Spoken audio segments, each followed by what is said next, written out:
ফুলকপি, বেগুন, রসুনের গাছ বা রসুন কলি দিয়ে আজকে মাছের ঝোল বানাচ্ছি। ৩টে সবজি দিয়ে যেহেতু অনেকটা ঝোল হবে তাই আমি ২টো মাছের ফিলে নিয়ে এসেছি। তোমরা তো জানোই যে এরকম বিদেশি মাছের বাঙালি ঝোল বানাতে আমার কতটা ভালো লাগে, কারণ এটা বানালে একদম বাড়িতে বানানো পাতলা মাছের ঝোলের কথা মনে পড়ে যায়। ফিলেগুলো ছোট করে পিস করে নিয়ে তার মধ্যে নুন আর হলুদ মাখিয়ে ১০ মিনিট রেখে কেটে নিয়েছি ফুলকপি, বেগুন আর রসুনের কলি।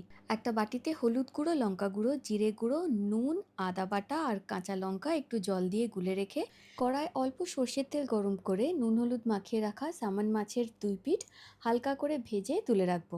ওই তেলের মধ্যেই কালো জিরে ফোড়ন দিয়ে রসুন কলিটা একটু ভেজে ফুলকপি আর বেগুন দিয়ে ২-৩ মিনিট একটু নাড়াচাড়া করে গুলে রাখা মশলাটা দিয়ে ৪-৫ মিনিট ধরে কষে বেশ তেল ছেড়ে আসলে গরম জল ঢেলে ফুটে গেলে ভেজে রাখা মাছ দিয়ে ঢেকে ৩-৪ মিনিট মতন লো হিটে ফুটিয়ে নিলেই তৈরি সবজি দিয়ে বিদেশি মাছের পাতলা ঝোল।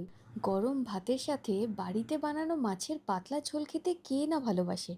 আমার তো ভীষণ ভালো লাগে নানান রকম সবজি দিয়ে এরকম মাছের পাতলা ঝোল। তোমরাও অবশ্যই বানিও আর জানিও যে তোমাদের কেমন লাগলো।